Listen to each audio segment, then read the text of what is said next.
사드 배치와 관련된 겁니다. 자, 감사원이 문재인 정부 일부 외교안보 인사들을 대검찰청에 수사 요청을 했습니다. 감사에 나선 지 꼭 1년 만인데 어떤 혐의들이 있는지 한번 보도록 하겠습니다. 감사원입니다. 자, 문재인 정부 사드 배치 지연 의혹입니다. 정의용 전 국가안보실장을 포함해서 4명의 고위공직자들을 대검찰청에 수사 의뢰를 했습니다. 직권남용, 권리행사 방해 혐의 등으로 지금 정의용 전 안보실장을 포함해서 4명이 이제 검찰에 수사 의뢰가 돼 있는 그런 상황인데요. 저때 상황상 지금 어떻게든 사드 배치를 문재인 청와대는 조금이라도 늦추고자 했던 것을 의심하고 있는 것 같더라고요. 어떻습니까? 그렇습니다. 그때 이제 중국의 반발을 굉장히 의심을 한 거죠. 네. 이 사드가 고고도 이 방어체계인데, 미사일 방어체계인데, 그러니까 중국이 ICBM을 발사를 했을 때 네. 그것을 요격하는 거예요. 그래서 이제 한국의 그 사드 주둔 기지를 만들어서 성주에 만들 때 그때 뭐 사드 전자파 이야기가 네. 나오면서 굉장히 시끄러웠지 않습니까? 맞습니다. 시끄러웠는데 그것을 미사일을 교체를 하고 반입을 하는 과정에서 그때 상당히 큰 그 시위가 벌어졌어요. 네. 집회도 벌어지고 했는데 그 사드 미사일을 그러니까 이제 포대가 있고 또 미사일을 갖다가 새로 배치를 해야 되는데 네. 배치하면 그 사드 부대 안으로 들어가야 되지 않습니까? 맞습니다. 미군 병력, 미군 차량이 네. 그런 정보를 시민단체들에게 알려줬다는 이야기죠. 저 청와대에서 문재인 정부 청와대에서 네. 그 시민단체들에게 그것을 알려주면 거기에 맞춰서 그것을 집결을 해서 네. 이 좀 반대 시위를 했기 때문에 결과적으로는 공식적으로 뭐 환경 영향 평가 이런 걸로 논란이 일어났지만은 그것을 비공식적으로 네. 제대로 이제 설치를 하지 못하도록 일종의 방해를 하기 위해서 시민사회단체들에게 이런 정보를 줬다고 하는 거니까 그게 이제 감사원에서 이게 그 적발이 됐으면은 이게 그 검찰의 수사 의뢰를 이제 하겠죠. 수사 의뢰를 했으면은 이것은 뭐 충분히 수사가 이루어져야 된다고 봅니다. 자, 2016년 박근혜 정부 때 사드 배치가 결정이 됐습니다. 그리고 지금 말씀해 주셨던 그 갈등의 정말 최정점에 있었던 시점이 바로 그 이듬해 문재인 정부 출범 직후였습니다. 일부 지역 주민들, 시민단체들의 반대로 굉장히 난항을 겪었던 기억 생생하실 겁니다. 그 모습 영상으로 다시 한번 보여드리겠습니다. 사드는 꺼져라! 사드는 꺼져라! 미국 사드 미국으로! 미국 사드 미국으로! 사드 배치 향한 나의 마음은 불법 자중이야. 어느 세월에 사드와 내가 만나 전장가로 갈까? 나 사드 아무나 쏘라! 사드는 아무나 쏘나 사드는 아무나 쏘라! 아싸!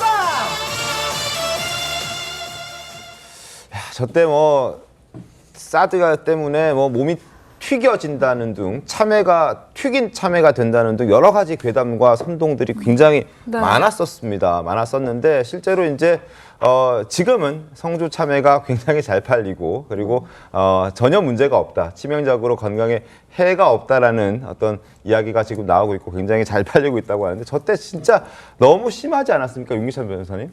아니 물론 저도 걱정을 했어요. 진짜 그런가. 이거 국민적 불안이 사실은 거의 기정사실로 이제 믿었었는데 문제는 저런 이제 사드 참외, 그러니까 사드에 나온 전자파 때문에 참외가 썩고 인체에 네. 유해하다 이런 취지의 정부 발표가 있었는데 그 이후에 그 해당 전자파의 정도가 인체에 유해하지 않다라는 내부 또 뭐 결과가 나왔다는 거예요. 근데 그걸 밝히지 않았죠. 근데 중요한 것은 일단 사드의 필요성에 대해서는 여야가 크게 생각이 다르지 않았습니다. 네. 그런데 중국과 중국의 이해찬 대표가 그때 2017년도 2월인가요? 초에 방문을 합니다. 특사로 가가지고 산불 이란을 어느 정도 합의했다, 아하. 합의하고 왔다 이런 이제 보도가 있었어요. 그 말이 뭐냐면 MD망에 가입하지 않는다. 그다음에 뭐 사드 추가 배치하지 않는다. 그리고 일한이 뭐냐면 배치된 사드에 대해서 정상 운영하지 않는다, 네. 제한 운영한다. 이런 취지의 논란이 있었어요. 근데 그것이 이제 문건으로 확인되기도 했습니다. 남간표 안보 이실장과 중국의 모 인사가 이렇게 문건화해서 합의했다라는 것이 이제 밝혀지기도 했는데 그렇다면 문재인 대통령께서 2017년도 12월 달인가 중국을 방문합니다. 네. 가서 혹시 이런 합의를 하고 오셔서 사드 배치를 지연시키거나 정상 운용을 하지 않을 목적으로 이런 여러 가지 일을 벌인 게 아닌가라고 의심하는 거예요. 그것이 이번에 밝혀진 거죠. 예를 들면 원래 한 60일 정도 되는 그 간이 환경 영향 평가하면 끝날 것을 일반 환경 영향 평가로 바꿨죠. 네. 이것은 국방부가 환경부에 요청을 해야 됩니다. 그런데 국방부가 환경부에 요청한 사실도 없잖아요.